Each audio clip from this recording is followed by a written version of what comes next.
I'd like to move into our next session, which relates to the CDC Total Worker Health Program, as well as the CDC recommendations on COVID-19. So if Chia and Sarah will put your videos back on, let me introduce you for this session.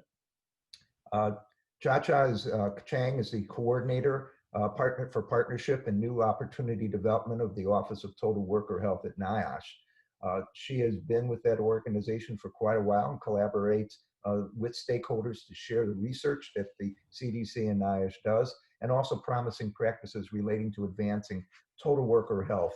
And she'll tell you much more about that. Following her presentation, we're also going to have Captain Sarah Lockhart, who is the Associate Director for Science of the Division of Field Studies and Engineering for the National Institutes of Occupational Safety and Health, or affectionately called NIOSH. She's also a captain in the U.S. Public Health Service Commission Corps and served as part of the Worker Health and Safety Team within CDC for the COVID-19 responses. Lastly, a part of the panel will be Amy Iveson. Amy is a member of the NAWHC board, and also she's going to be talking to us about employer experiences. She is the corporate manager for health and wellness strategies for Huntington Ingalls Industry, responsible for 2 of their on-site family health centers and wellness programming, as well as being a nurse. So with that, Cha-Cha, I'll turn it over to you. Thank you. Great. All right, I am going to share my screen. It says the host has disabled screen sharing. Yes, I have to do that.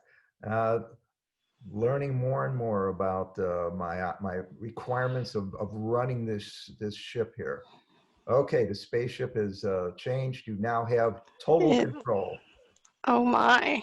Okay. Ooh, that's still not me. There you go. Okay. That is definitely me. All right. I am really pleased to be here. Thank you so much for this invitation. With the National Association of Worksite Health Centers just recently became a NIOSH Total Work Health affiliate. So it is delightful to be able to have this chance so soon to speak with the membership.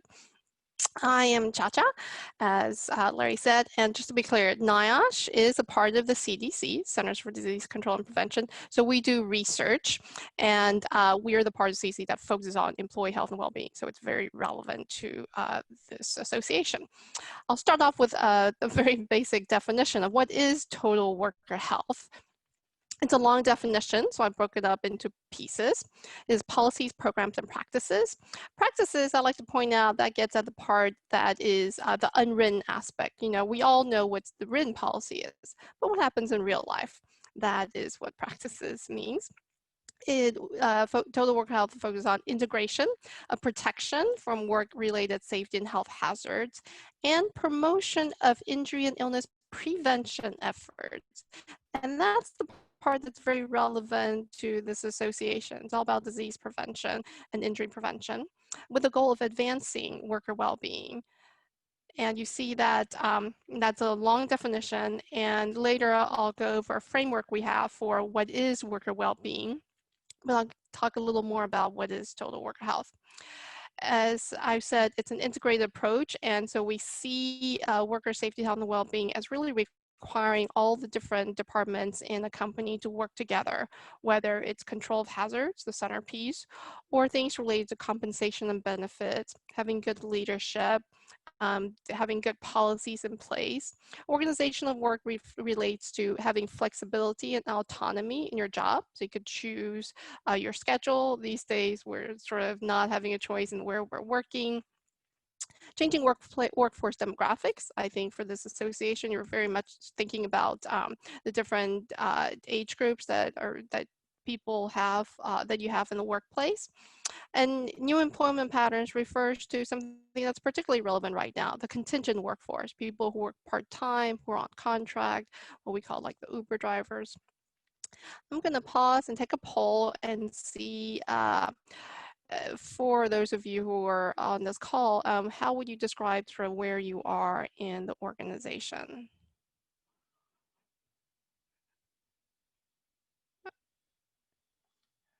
Do I need to answer this myself? I may need to answer it myself. Let's see if we can get some poll answers. Give people another 15 seconds or so to respond. Sure. Not many people are responding. Please just click on the screen and you can vote on these polls.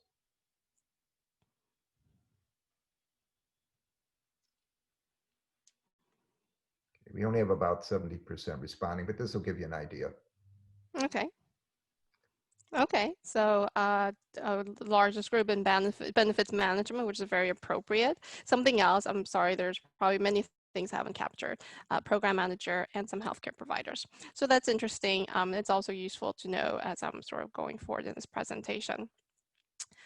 In total work health, it's not just having an integrated approach, but we do like to prioritize the types of interventions that we do. In occupational safety and health, we have something that's called a hierarchy of controls. That's basically a hierarchy of how you want to deal with hazards. So for something like asbestos, the best thing is, of course, to just not use asbestos. And then if you have to use it because maybe it's already out there, the next best thing would be to control it so that it's not getting so much out in the air. So those would be like engineering controls. And the last resort would be personal protective equipment, PPEs. For people who are cleaning up asbestos, they have no choice but to be exposed. So you want PPEs. So you see how the hierarchy sort of focuses on prevention at the very top systems upstream level. And we would apply that to health. We really want the workplace to be healthy and safe through good policies and programs. That's the best way of making a difference for the entire workforce, for the entire organization. It's much more efficient, right? And then at the bottom of the hierarchy, still a part of the picture and very much part of the role and what's required, that would be the individual behavior change. It's needed, but we also think upstream approaches would be good. And here's are a couple of examples of what we mean.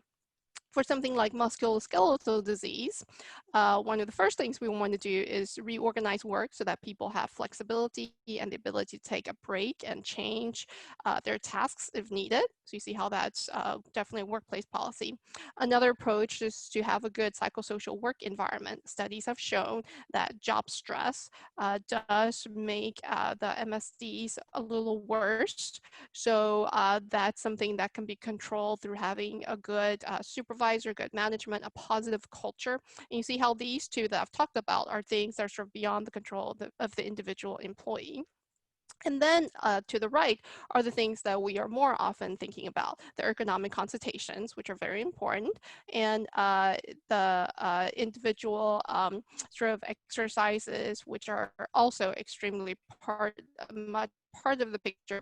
But you see how all these different pieces working together are important, and we do want to point out the things on the left, which are upstream. Here's another example of sleep and fatigue. One of the first things an organization can do is, of course, have safe staffing. And by that, we mean have sufficient staffing so that people don't have to work overtime. They don't have to take extra shifts if they don't want to. Because we know that, of course, if you're working long hours, that is going to impact your sleep and the degree to which you're fatigued. And another intervention is to have health supportive policies. That's a picture of a phone. So the idea is, having a culture where you don't have to be checking email at night or on the weekends. So these two, again, are interventions or policies that the workplace, an employer could do that are going to impact the entire work unit. And then something like having a physical work environment that allows potentially for napping if people really feel like they need it, so that they're more able to do their job safely and not at risk to themselves or their coworkers. And lastly is the individual sleep education, which we always talk about.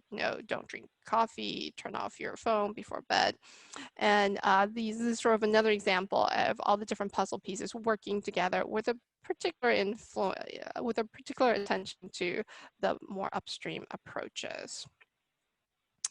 I want to point out what total workout is not. To be clear, at the top is what total workout is. It is how organizations, how work organization, and by that we mean the flexibility, the scheduling, how the job itself how workplace policies can holistically influence worker safety, health, and well-being. It is about voluntary and participatory interventions. So we're not making people join any particular program. You don't have to join a walking program. You don't have to particularly sign up for anything. It is all about being participatory and ensuring that information is protected, because if we're going to take this very integrated holistic approach, that is potentially a lot of data information that could be shared, and we certainly want to protect workers' privacy for that. Total worker health is not about blaming the worker. We're not telling people, well, if only you had gotten enough sleep, this wouldn't have happened. We're not discriminating against workers. That is a concern sometimes with some of the incentives. There are people who are unable to participate, or if incentives are so outcomes based, it could be discriminatory. So we want to prefer to look at process-oriented interventions, so that you're giving people credit for participating and not just for necessarily really pushing to see a difference. And it is not a traditional health promotion program, which is really focused on individual behavior health, individual behavior change, without looking at what the workplace can really do. I'll go over quickly our framework for the definition of worker well-being. We see worker well-being as there's long definition, but again, it's an integrative concept. It characterizes quality of life with respect to an individual's health, and work-related, because it's worker well-being, work-related, environmental, and that does include the physical environment, organizational, and that's the policies we've talked about, and psychosocial factors. It is the experience of positive perceptions, so it's not just a lack of bad things happening, it's actually helping people become healthier through work. And perceptions means it's not just the objective conditions, but there's a subjective component too, how you actually feel about things, regardless of how other people feel. How does it impact you? And the presence of constructive conditions. So that's again saying that there is an objective aspect to it. At work and other areas of life, that enables workers to thrive and reach their full potential. You see in the model of the 5 domains of worker well-being, and I'll go through that. The first, but just to make sure you see the outside, the gray area, the home, community, and society, that gets at the other aspects of life. The first domain is the workplace physical environment. That's saying that we want workers to be safe. If people are not safe, they're really not prepared to do much of anything else. Studies have shown that things like the contingent workforce, precarious employment, where you don't have a full-time job, basically, that is associated with higher injury rates, higher worker compensation claims, possibly due to having less training, less protections, and feeling unsure about their working conditions. The second domain is work evaluation experience. That is the subjective aspect of your work. This happened just last year, where in a French company, the executives were charged due to causing really a negative psychosocial work environment for their employees. The third domain is workplace policies. This is what I've been talking about, how, neck pain, which seems like a physical thing, can be associated with these really negative work environments, hostile work environments, job insecurity, the non-standard work environments of not having a reliable job to count on. The fourth one is health status. This slide shows how the health of workers can really be impacted by the type of jobs that you have. So the first category of police and firefighters, though that's a category of workers that are more likely in this study to have had cardiovascular risks. And the point we want to make is that when there's an opening for a police officer, do we think that the people who are lining up for those jobs, do we think they just inherently have higher cardiovascular risks? No, that's not true, right? Over the course of their careers that this happens, so that shows that the job you have really can impact your health. And the last domain of worker well-being is the home, community, and society. The degree to which you feel satisfied with your job. Do you have financial security? Do you have social and emotional support outside of work? All of these things can impact workers, and we want to take this very holistic approach to worker well-being. Having gone through that, let me have a quick poll and see of these 5 domains, which one do you think could be like the biggest challenge in your organization? Ooh. Oh no, I think there was a mistake in the entering in of the 3 different answers. So I think we'll skip this one because I see that the options 2, 3, and 4 were the same. So we'll skip that. And I'll just wrap up with resources for total worker health. NIOSH funds 6 centers of excellence. Those are university organizations that are doing research in total work health. And then we also have a network of total work health affiliates. And we're really happy that the National Association of Worksite Health Centers is an affiliate. And it is open to all nonprofit and government in organizations. And with this last slide, which is that work is central to people's well-being. Without work, you won't have financial security, you may not have camaraderie, you may feel like there's less purpose in your life. And we really want to make work as healthy and happy as possible. This is a slide of ways to reach us. I will hand this over now to Sarah, I believe, but you have access to all this information. Please do reach out if you have any questions. Thank you very much, Chacha. Sarah, we'll turn it over to you. All right, let me get things switched over here.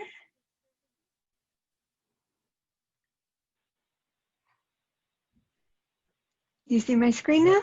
Good. Go ahead. All right, good. So now I'm going to talk about some of the COVID-19 information for employers that CDC has been developing and putting out. And as you mentioned, I've been part of the worker safety and health team within the CDC response, which is staffed by NIOSH staff. Oops.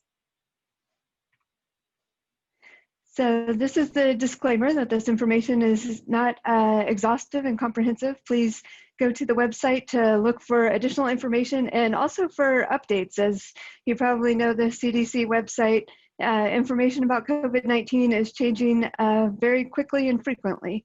And so the information in these slides is current at least as of September 16th. So there may have even been some changes since then.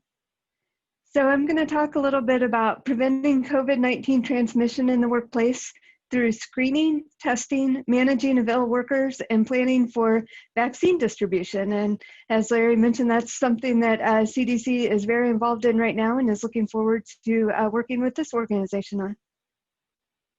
So this is a list of action steps to prevent COVID-19 in the workplace that comes from one particular page on the website or web universe. It feels like such a web of information about COVID-19 now on the CDC website. And this is under the section on contact tracing and case investigation information for employers.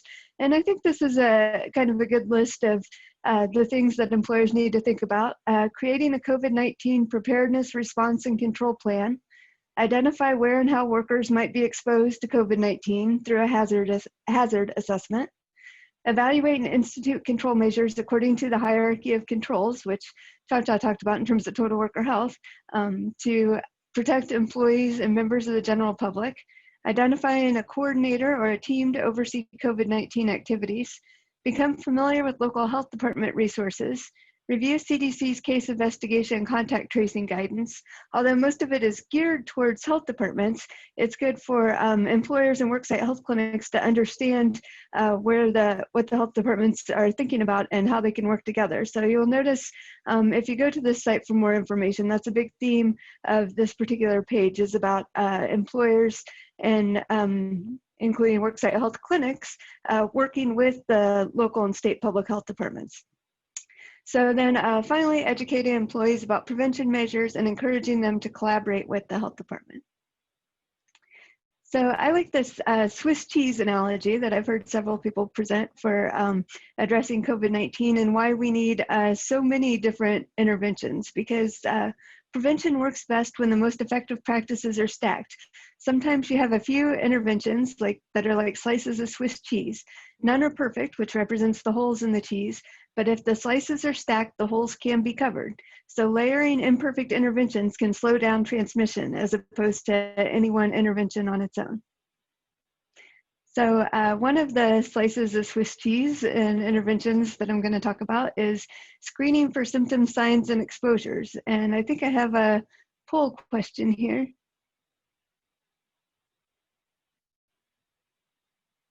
So how many of you have been involved in implementing programs to screen for COVID-19 symptoms, signs, and exposures among workers?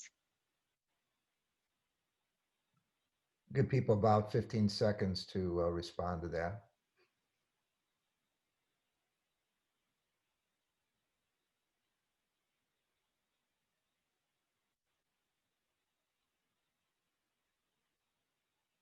And I just wanted to give folks a chance to think about how applicable this is to you, and to let me know, which sections to spend more time on. Okay, so all of you have, so that's good to hear.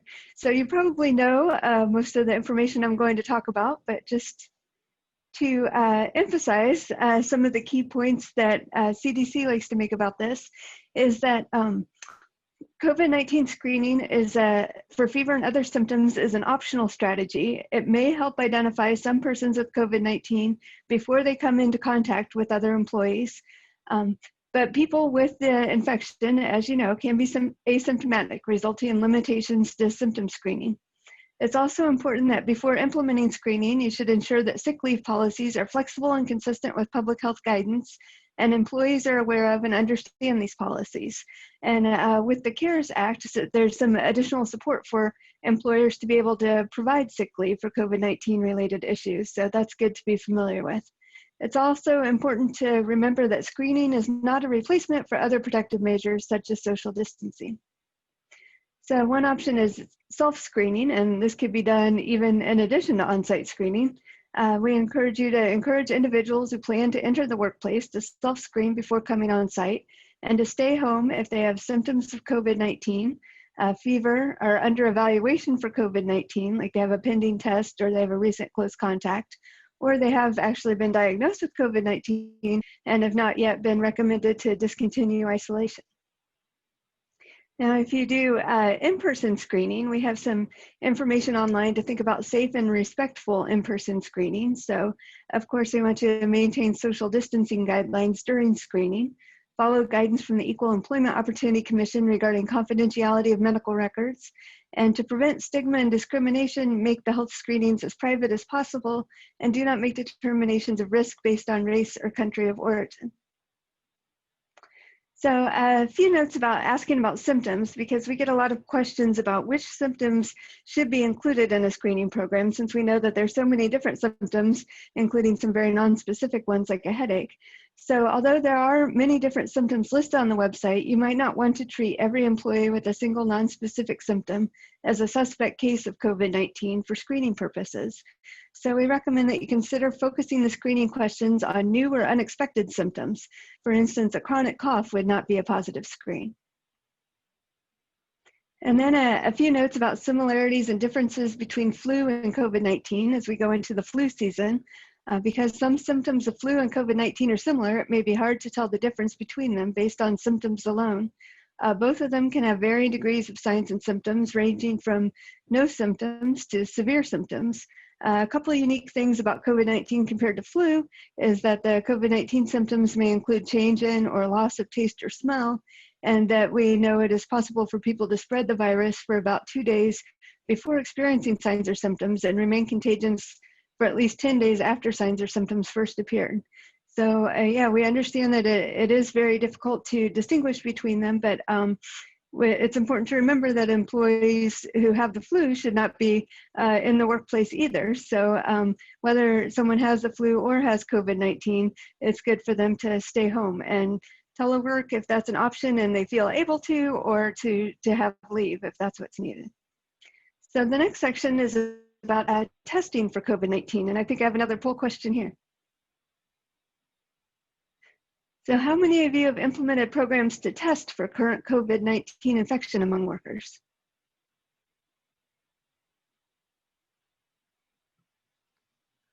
Again, we'll give people about 15 more seconds. Just click on the poll itself, not the Q&A. People are shy and voting, I can see that. All right, another few seconds. Okay. All right, so here we're about 50-50, and that's what I expected, that it would be a lot lower percentage that we're actually implementing testing programs, because that's not necessarily appropriate in every workplace, and that's what I'm going to talk about here. So first of all, I'm talking about viral tests for COVID-19. A viral test is one that tells if you have a current infection, and it includes those that detect COVID-19 nucleic acid, such as a PCR test or antigen tests. And interim guidance for rapid antigen testing for SARS-CoV-2 is available on the CDC website now. So just to note that antibody tests for COVID-19 are also available, and those test for past infection. And at this time, as we're still trying to understand more information about the immunity that happens after infection with SARS-CoV-2, we don't recommend that antibody tests be used for return to work decisions or for cohorting workers or anything like that.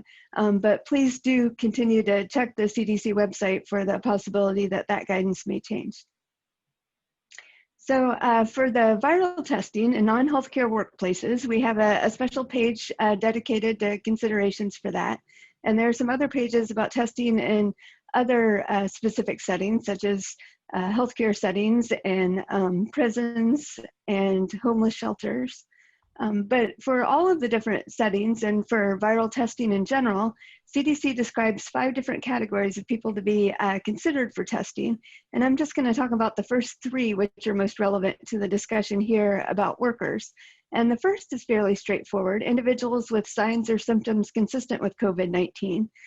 The second is asymptomatic individuals with recent known or suspected exposure to SARS-CoV-2, and this would be to control transmission once the virus has entered a setting such as a workplace.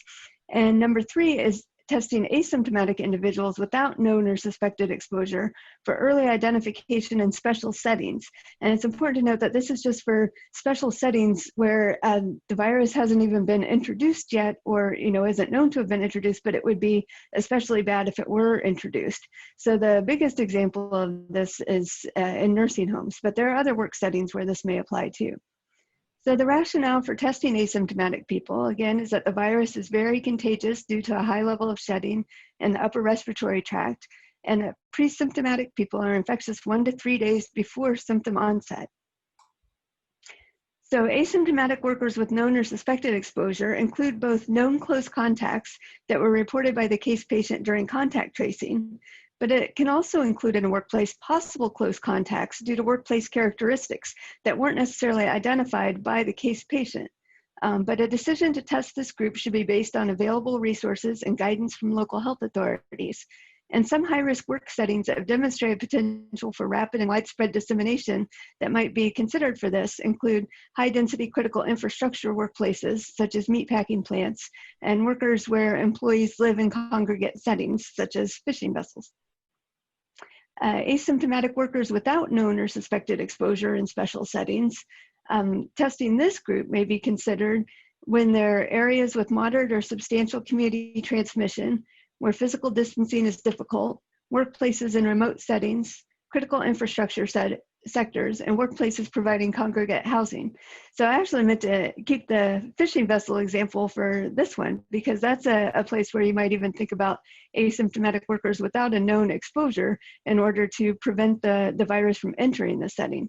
So in this case, approaches may include initial viral testing of all workers before entering the workplace, periodic viral testing of workers at regular intervals, and targeted testing for new workers or those returning from absence.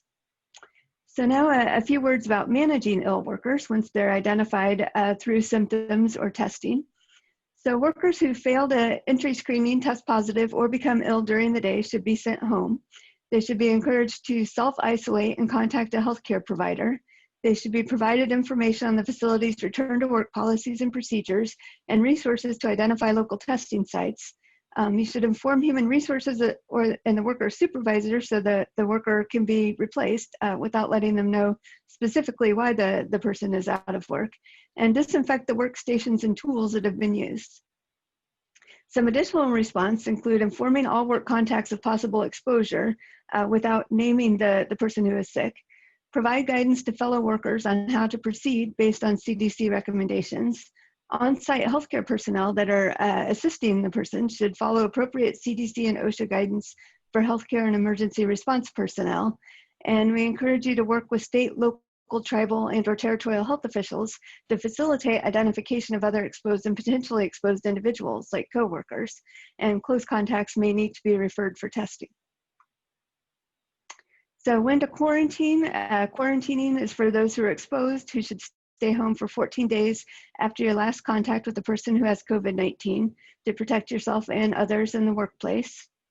and how to discontinue home isolation. When someone has been identified as an actual case of COVID-19, then it's called isolation, and they are recommended to stay home until they have no fever for 24 hours without fever-reducing medicine, an improvement in other symptoms, and 10 days have passed since symptoms first appeared. So once someone is confirmed to have COVID-19, the countdown starts at 10 days because you figure the incubation period has already occurred.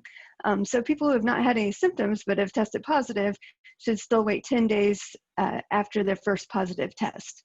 And in special circumstances, a test-based strategy might be used to identify workers that might be able to return to work sooner.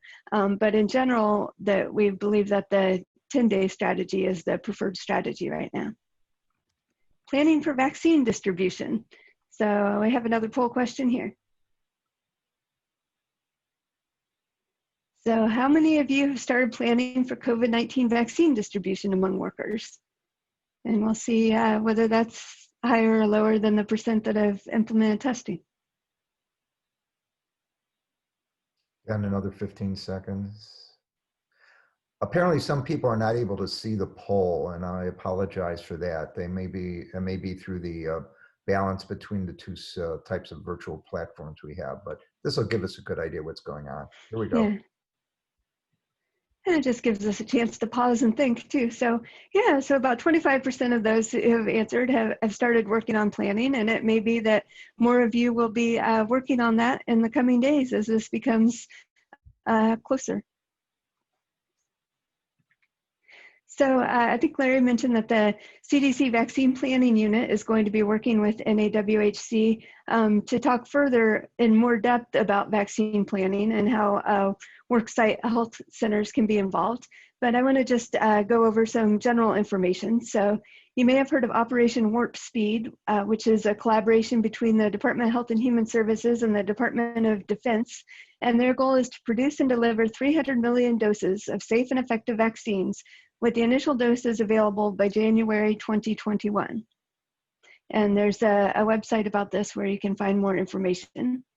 And this is from the DoD website about Operation Warp Speed. I thought it was interesting to look at the accelerated vaccine process and how it compares to the typical process, which takes about 73 months to complete testing and manufacturing and distributing a new vaccine.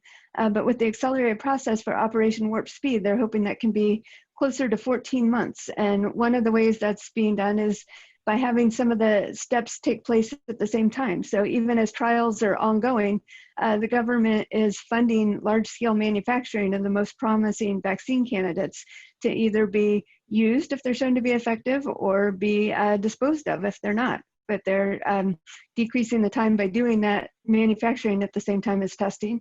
And then also they're planning for distribution before the specific vaccine is even ready. And that's something that's unique to this Operation Warp Speed process.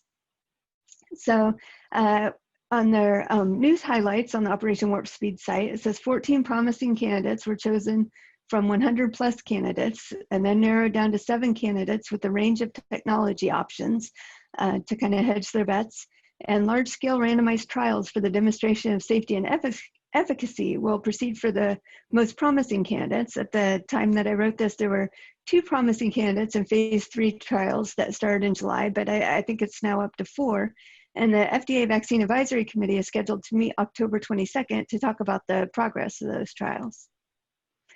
And this diagram is just to show that we expect that there will be 2 major phases of vaccine distribution. The ramp-up phase, when there's a constrained supply and focused administration to target populations, including target workers, followed by a peak distribution phase when the US government hopes to ensure physical and financial access to the vaccine for everyone. But that will not come until after the ramp-up phase. So a new resource for public health jurisdictions is this COVID-19 vaccination program interim playbook. And it's important to note that CDC is providing a lot of guidance to the jurisdictions, the states, and some of the large city health departments and territories and tribes, but it's really up to each individual jurisdiction to put those recommendations into action and to figure out how distribution will be implemented in their jurisdiction. So it's really important to work with your local jurisdictions. But just to show you box one, in fact, in that booklet or playbook, talks about key public and private sector vaccination settings, and work sites and other occupational health clinics is right up there on the list. So that's something that they're definitely thinking about as a key partner. And here are just some websites to get some more information about COVID-19 for employers. And that's all I have, and I hope it wasn't too long. Oh, that's great. We do have some questions, but before we do, I'd like to again introduce Amy Iverson from Hunting Ingalls Industry for kind of an employer perspective on how some employers, or this particular one, is going about it. So Amy, turn it over to you. We can't hear you, Amy, so make sure you're off mute there. Is that better? Yeah, that works good. Thanks so much. I saw the hair on the back of your neck stand up for a second. I think you're running my slides for me too. Okay, let me pull that up quickly for you. Why don't you talk while I open that my file there? Yeah, so I'm Amy Iverson, the corporate manager for health and wellness strategy for Huntington Ingalls, and I'll just slide through the first couple of slides really quickly just to let you know a little bit about Huntington Ingalls. So we have about 40,000 employees. We are the largest shipbuilding company in the world. In fact, we are the only supplier to the Navy of U.S. Nuclear-powered ships. So we've got a pretty large operation when it comes to what we're trying to accomplish with the COVID crisis. So we have 2 on-site family health centers. We have instituted those for probably the same reasons that most of you who are listening have done. For one, we're self-insured. I see you're getting it, Larry, almost. Okay. So we're self-insured. It was really our company philosophy that it was the right thing to do. We have those 2 locations, like I said. They're open 6 days a week and have the full gamut of primary care services. In fact, we're a patient-centered medical home, including lab, x-ray, pharmacy, physical therapy, dental, and vision as well. So who can use our centers? It's our employees and their dependents, as well as retirees. So I have a couple polling questions, but we'll skip those for the moment because I know we're on a time crunch a little bit. But I really want to talk about what kind of walk through what we have done in this COVID crisis from an employer's perspective. And I really appreciate Cha-Cha and Sarah's information, and took a little bit of a sigh of relief because while we're using all of those resources, we have many of the things that they talked about in place as well. But we didn't start out so great. You know, there was a lot of information back in March, and I think like every company, we were assimilating how to get that information. When we think about, first of all, the 2 main tactics, right, being socially distanced. So that was one of our key drivers, and of course masking, although it really wasn't mandatory in the early stages. So we knew social distancing. We were trying to limit our workers and their time together. Larry, I'm on slide 5. Okay. I don't know if you want to go back to the polling question. No, let's continue on. Okay, well, I had some good Jeopardy music for that too, but all right, we'll skip that.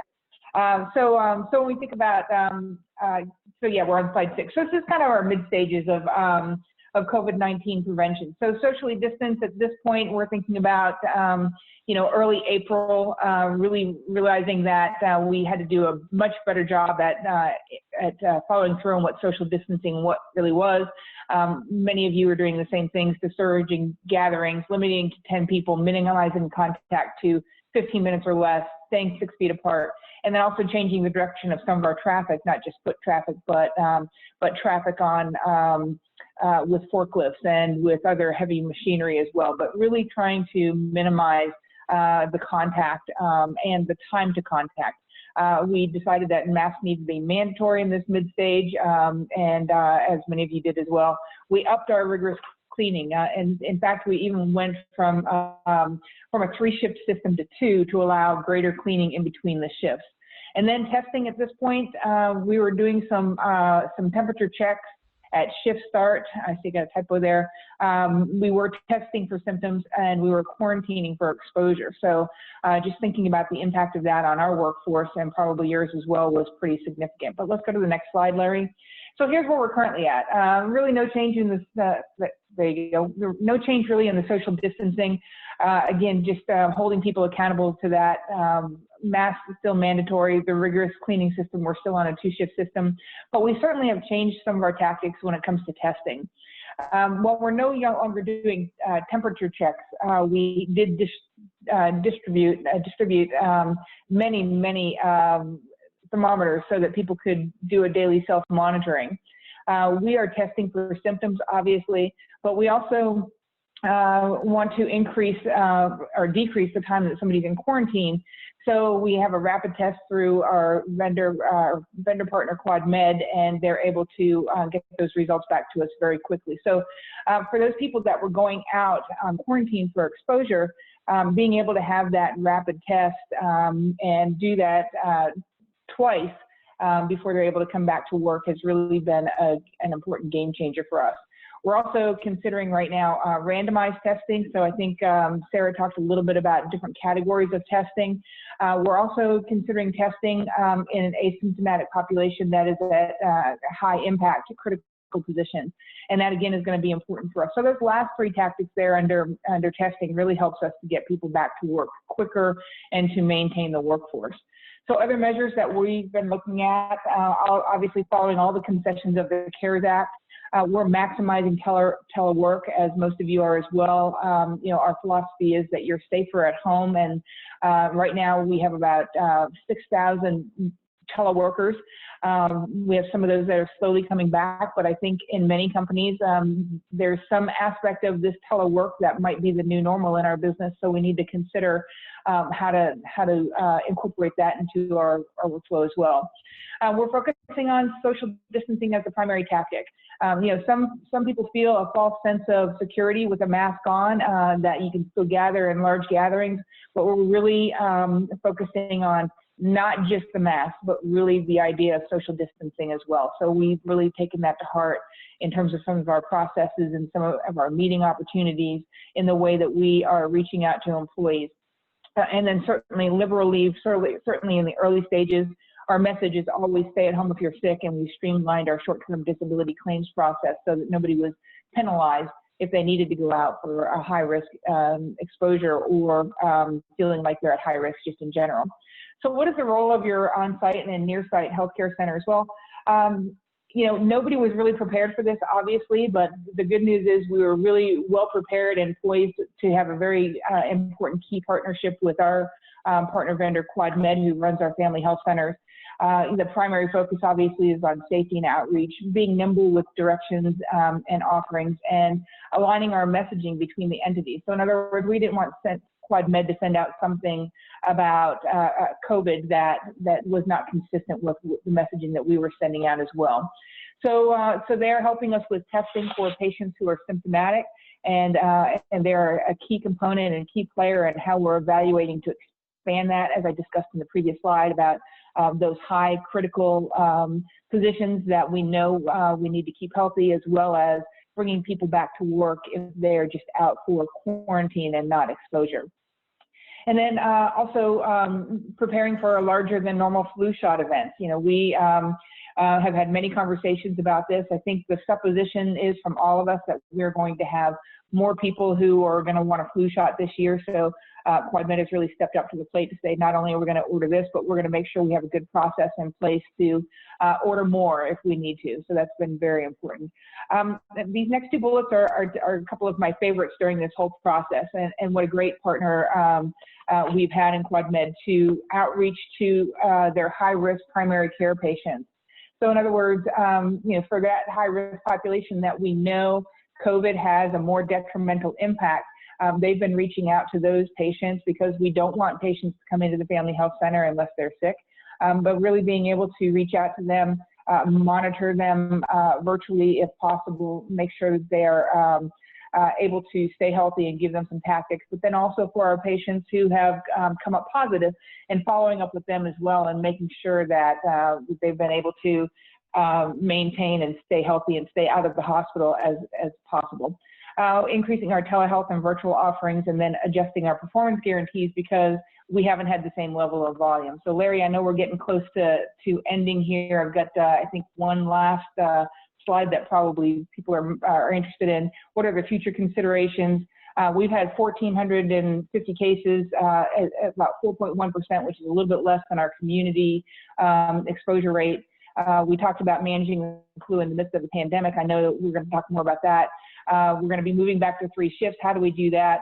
And then the last bullet there, as Sarah talked about, is on everybody's mind, is how do we get our hands on the vaccines when they do become available. So again, the key component of having an on-site or near-site clinic, important vendor partner who can help us to achieve all of these goals and keep our population healthy. So I know that was really quick. Larry, I know you're giving me the wrap-up sign, so we'll take any questions if we have time for them, Larry. Well, I'm sorry, we are in, again, this virtual forum here, and our limitations are that we have another session that's starting immediately. I would ask that anybody who has questions for Sarah or Cha-Cha or Amy, send those to me. And we did have 1 or 2 that came in, but we won't have time to answer that. We need to go to the next session. I apologize.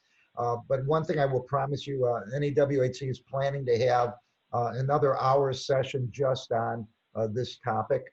And we'll take your questions, and we'll have actually more of a roundtable for employers to talk about what they're doing as well as what their vendor partners are doing. So thank you, Sarah and Cha-Cha and Amy, for your time. I'd ask everyone now to click out of this session and move into the next session, which talks about flu and how that's interacting with COVID-19. Thank you all very much.